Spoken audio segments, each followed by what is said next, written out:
Hey, what's up, you guys? I'm going to be changing 2 injectors on a L5P 2018 Duramax. I'm making this video today because I haven't seen anybody post a video of changing injectors on this new of a truck, on an L5P. I've seen them change them on the LMLs, the LMMs, every previous generation, but I have yet to see one of them changing out the injector on an L5P. So that's what I'm going to be doing today, and I'm going to give a walkthrough on the video in case anybody is able to find this information useful. So the first thing you're going to want to do is disconnect your batteries, because these are electrical solenoid injectors. They are not operated by oil pressure by any means. So we're going to want to disconnect our batteries, and we're also going to want to pull out the wheel well, since we are changing out injectors 2 and 8.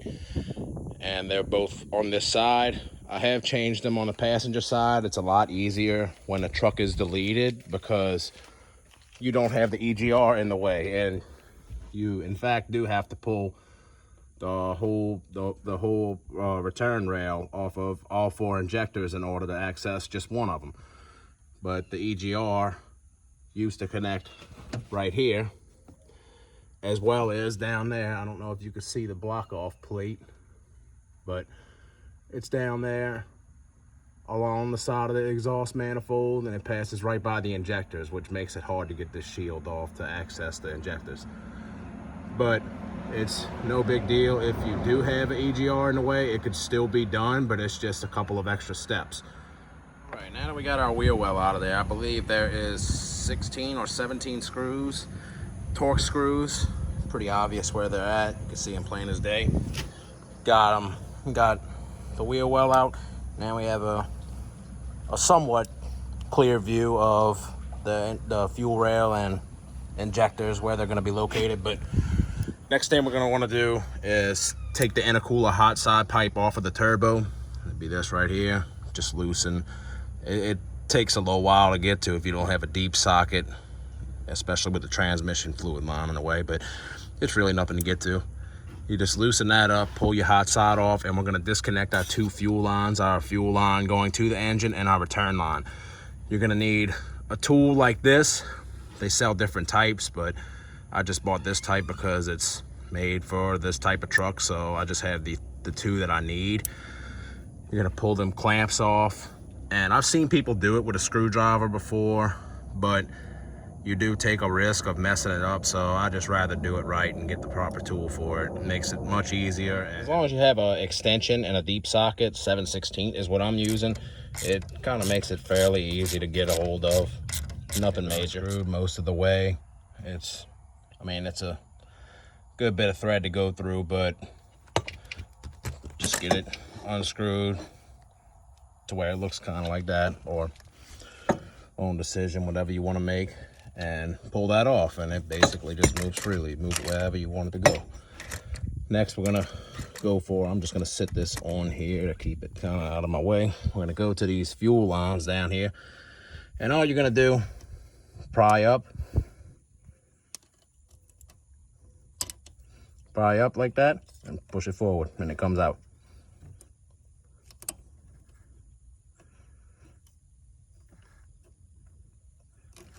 I'd like to get this one. I'm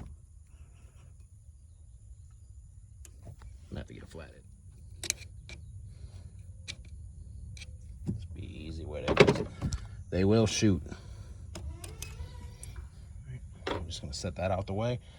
Then we're gonna grab our fuel line tool, our fuel line disconnection tool. Fuel line tool on there like that. And we're gonna have to push it in a little bit just to get those locks to engage. I'm gonna have to put the camera down to get this done. Now that we got that one off, I'm gonna use my 1/2" fuel line disconnect to get my incoming fuel line. You use a 3/8 for the return line, and the 1/2" works for the incoming fuel line.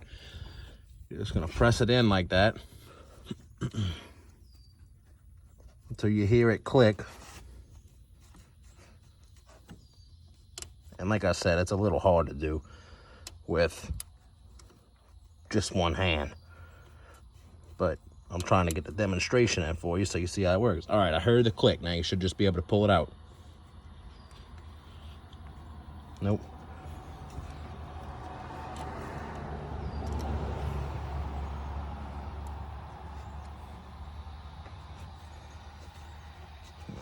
Let's see. There we go. All right, and you got those two disconnected. Now we can start pulling this shield and foam insulation off of the injectors themselves. These two right here just pull out. They're just little rubber keepers. And then you have two 10mm bolts like that one and this one here. And then this whole foam and plastic assembly off of the fuel injector should come right off. Now it's easier to access them 10mm bolts from under the wheel well because it's just a little more easy. Right, and you're going to use a 10mm. Like I said, just about everything for these fuel systems is a 10mm, including the bolt on top of the injectors, as well as the bolt for the keeper and the return lines. Got those two bolts loose. We can move the intercooler pipe around. I'm gonna try and get this off where you can see it. So it's just hard to do with one hand, but you're just gonna work this plastic cover out around those injectors and try and be careful with it. Try and position this somewhere to where you can see it, but it doesn't look like that's gonna happen.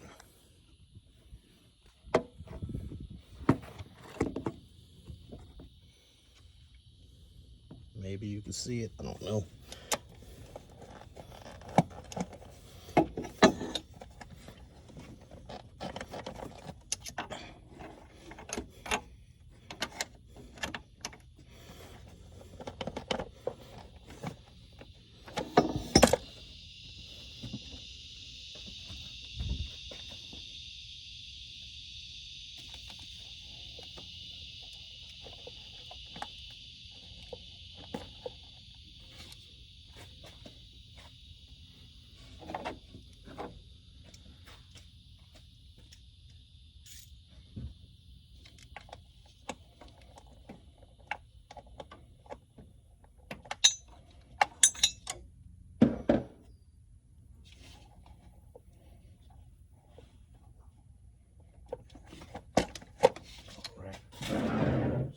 That. All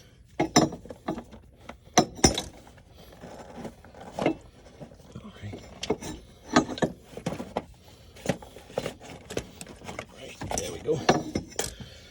We have that out the way. These bolts also stay inside of there like that.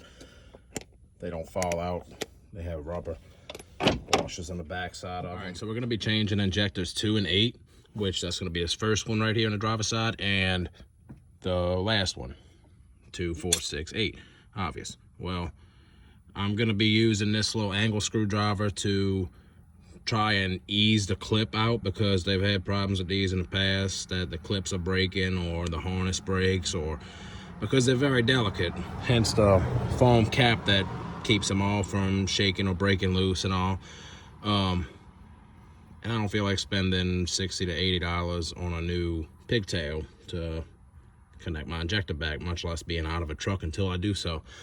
So I'm gonna work these out. I'm gonna see if I can set the camera in a position where y'all can see it, but I'm gonna try and hold it first. What I'm gonna do, I'm just gonna ease this, I'm just gonna ease this out a little bit. There we go. Now it's broken back. And we're gonna try and get to this one back here. Take this intercooler pipe and try and secure it somewhere where it's out the way.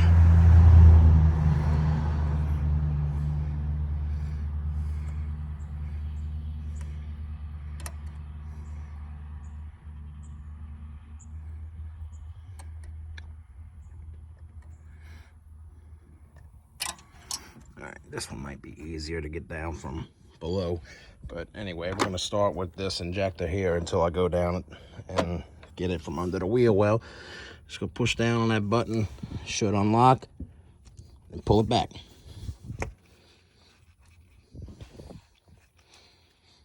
Nothing major. And pull that back out. And we're going to take loose all 4 of these 10mm bolts holding on the return line. And we're going to pull the whole fuel line off all the way to the rail, because that just makes it a lot easier and you reduce the risk of bending this fuel line. GM actually recommends that you change that little line going from the injector to the fuel rail between each time that you pull it off, but in this video we're just going to use the same one and just be extra careful with it so we don't damage it and have to get a new line, because they're about $50 a piece. But if you'd rather do it the way that GM wants you to do it and replace it every time you pull an injector, more power to you. It's just a 10mm bolt. Just make sure that they have a copper washer on each side of this bolt here. To have one here and one at the bottom. I've never seen them fall off, but I'm sure that they can. They've just been pressed on for so long that they haven't had the option to fall off. They're not very tight, so it's not hard to get them off. Hardest part's holding this intercooler pipe out the way, but that's the purpose that we took it loose. This one here is a little tighter, but just be careful with it because these are very expensive injectors.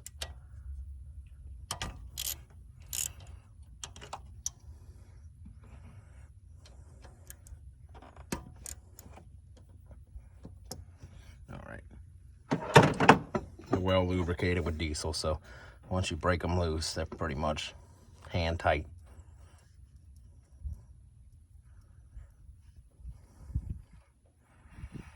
All right, so the copper washer did come off with this one, but it's stuck on the screw. You can see your little hole for your fuel to return back to your tank from over the top of this injector. Now, you don't want to over torque these whenever you put them back in. I don't really know the torque spec. I'm basically just going by feels on this one, but if you do over torque it, I don't see it doing much damage to the fuel line itself, but you can strip the threads out of the injector. You can overcrush the washer. And then whenever you overcrush the washer, there is a chance that this little line will not line up with the interior of the return line and basically won't be returning any fuel from that injector. So that would not be good. And sorry, it's hard to see beside my hand on the side of these engines. It's not very big man friendly.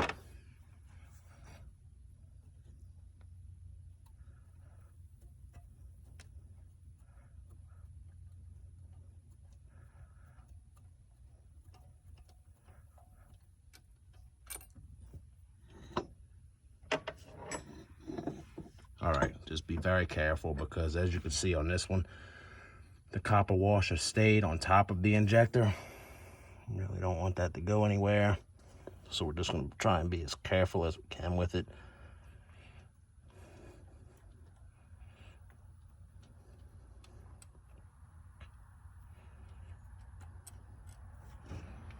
But as far as the screws, all the copper washers stayed on the screws. And we're just going to take this whole return line here and be very careful with it to where we don't knock off the rest of the washers and try and sit it above the little rubber keeper for the shield. And now we can pull the 10mm bolt, which I'm going to get under the wheel well to do that. I'm going to pull those 10mm bolts for the keepers. I don't know if you can see that right up in there. It's all 10mm. Nothing torqued too tight, but we're going to pull the keepers off of 2 and 8. But first we got to disconnect this fuel line that I'm almost forgetting about. So, oops. All right, no washers fell off, so we're okay. These aren't too tight either. So, just gonna disconnect them and move the ones that we need to move out of the way. whenever you're working on these things, it does feel like sometimes they are hand loose, which they probably are, but your hands are so full of diesel, it doesn't really matter. And this is an 11/16 wrench that I'm using, by the way, on the fuel line, because it fits nice and snug.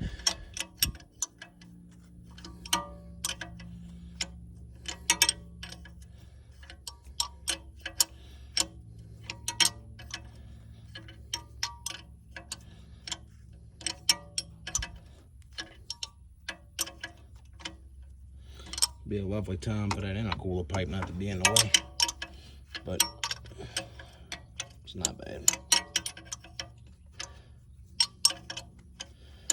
And anyway, you're going to disconnect that one off of there and off of the injector itself, which don't get confused, because this one's going to be unscrewing one way and the one on the injector is going to be unscrewing the other way.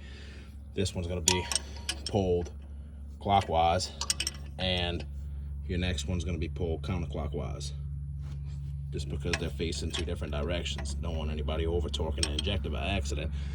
So I'm going to come back whenever I get these fuel lines disconnected and start with the keepers. Now I have my ratchet 10mm on the keeper of the number 2 injector, and I'm going to start pulling that one out. Like I said, nothing's really torqued down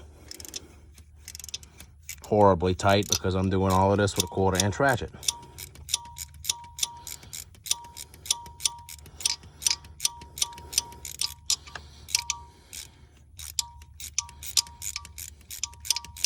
And I'm going to show you the trick of pulling these injectors out without having to buy a injector removal tool. You can actually use the seat. We're going to take the seat and flip it upside down, put it under the injector, and give it a tap with a hammer, and just a little tap, and just enough to get the injector to start moving, and it'll slide right out of there. We had the little injector seat off. As we all know, it normally sits like this. I'm going to flip the injector seat over and shove it where it normally is on this injector here.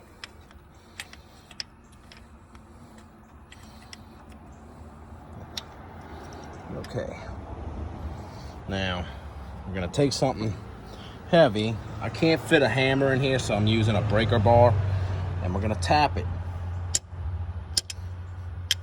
Make sure that it stays in there first.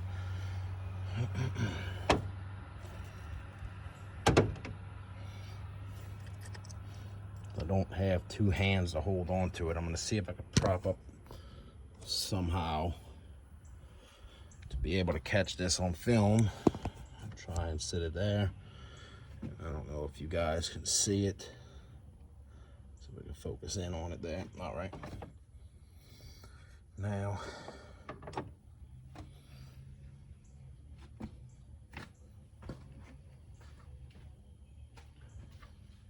I'll try something a little bit different of an approach.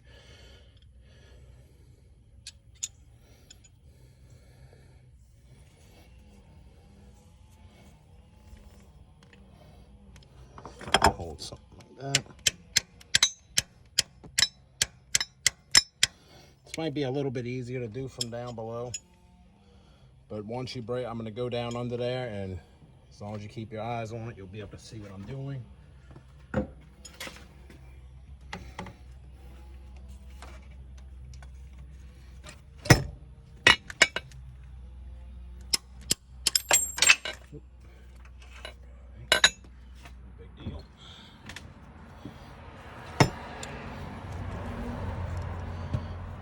Move this intercooler pipe a little bit because it's trying to get in the way.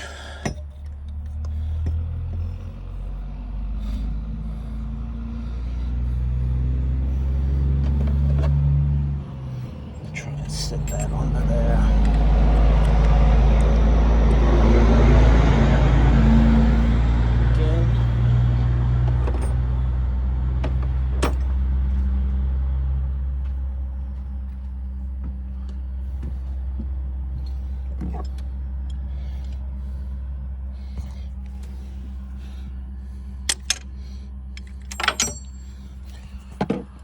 It's just hard to do with one hand, but I'm trying to get a good demonstration in for you so you can see what to do.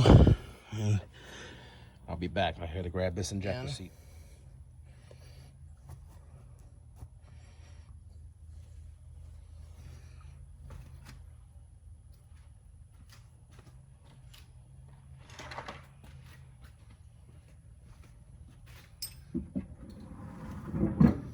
It normally doesn't take much to get them out.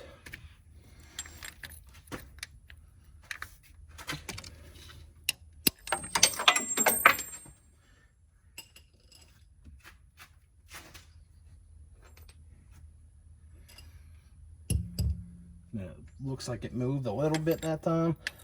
We're gonna try and give it another hit.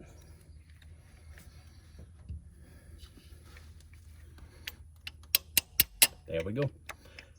And now that it's popped loose, we can pull it out of there. Get the new injector in. Start on 8.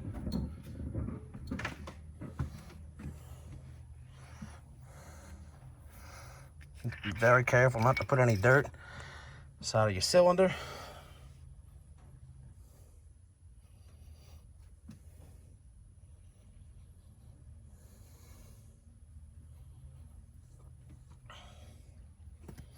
And there we have it.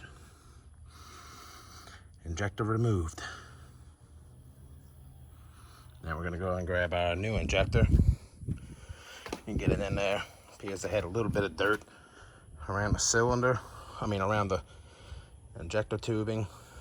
I'm gonna clean that out and I'll be right back on. But nothing was inside of the cylinder because the injector tip would be in bad shape. But it's really not all that bad. But I'm gonna get that new injector in as soon as I get it cleaned. GM OEM injector that we're gonna be installing. Normally you'd have to code these injectors to the ECM, but since this is a deleted truck or tuned, whichever way you want to look at it, it does not require you to have to dial in these injectors to the ACM or code them into the ECM. Flow rate's already determined. So I'm going to get to pulling these caps off and get on with the installation. All right, now that we have our new injector in, never tapped it all the way in yet, but I'm going to use the seat to pull it in to where I can eliminate the odds of me damaging this injector by tapping the top since it is electronic. I did lubricate the outside of the injector with a little bit of motor oil because it helps for that seal not to become damaged when putting it back in. So I recommend doing so. I'm going to try and prop this camera up and go and install the seat from down below.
Right, got the bolt in.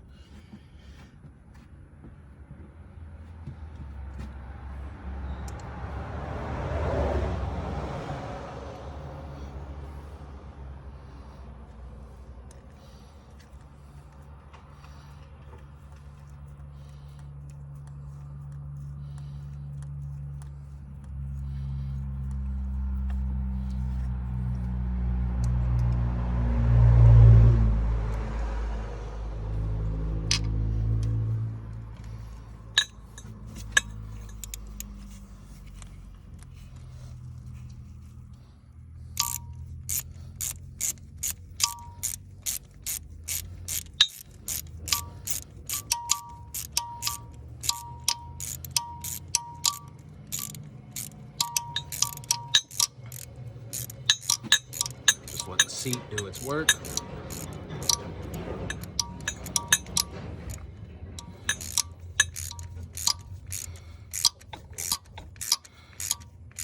You can see it going in. Might have to grab a 10mm and my bigger ratchet with the bigger extension. All right, now that we got our bigger ratchet, longer extension, we can start tightening it down.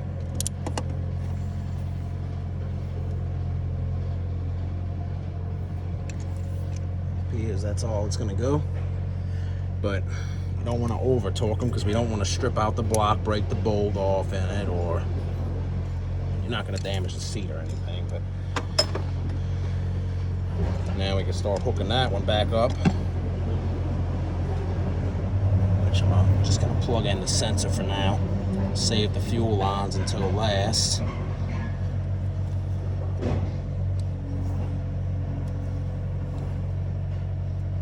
Just be careful with these clips because they are very delicate. All right, you clip it in, push the lock forward, or you can't push down on the button and pull it off. You're good to go on the seating. Now we're gonna try and work on cylinder 8 back here, which is gonna be a little bit more of a hassle because I don't think that I'm gonna be able to get a hold of it through behind the wheel well because of the way the steering column is, but I'm gonna try and make something work from up here. All right, so what I had to do to get this injector 8 up is I had to come from under the wheel well with a deep socket on a 1/4" drive ratchet, no extension because the extension with the shallow socket was too long, but the deep socket along with the 1/4" drive ratchet worked pretty well because you got to squeeze your hands through here in order to get to that seat there. I don't know if you can see it right there. You just pretty much have to squeeze in there and get it. And then you could take a long ratchet or a small hammer, something that's not going to interfere with that drive, with the steering wheel linkage, and basically just give it a few taps and it'll work its way up. So we're going to pull that injector out and get that injector swapped out and start bolting that down. Good.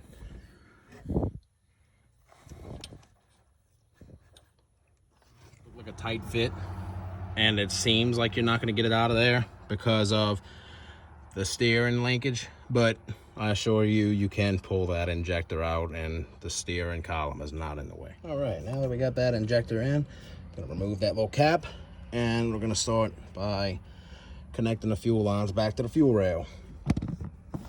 So the way that we're going to go about that is start with the easiest, of course.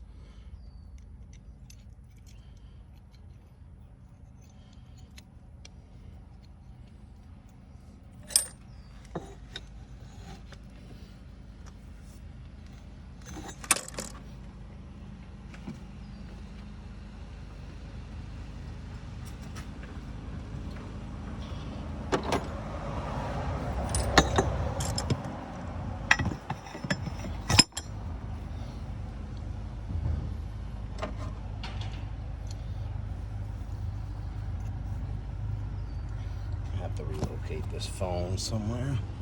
Try and get a little bit of a view right there.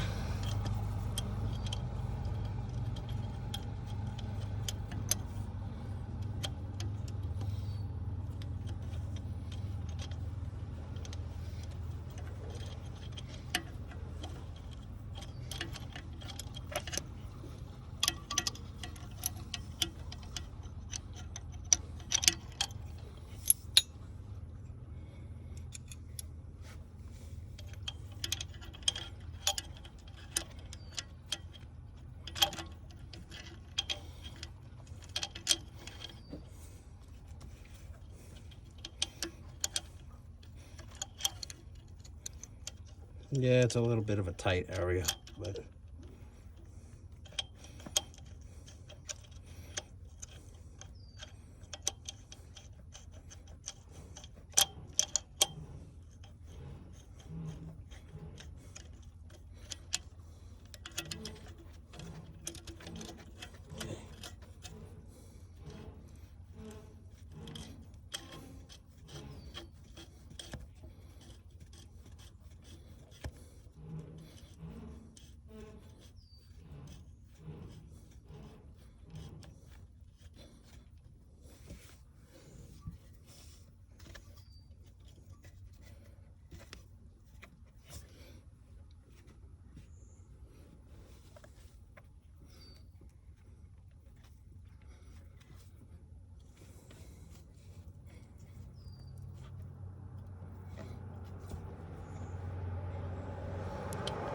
All right, so I got our return line fuel rail back connected. I'm about to tighten that up.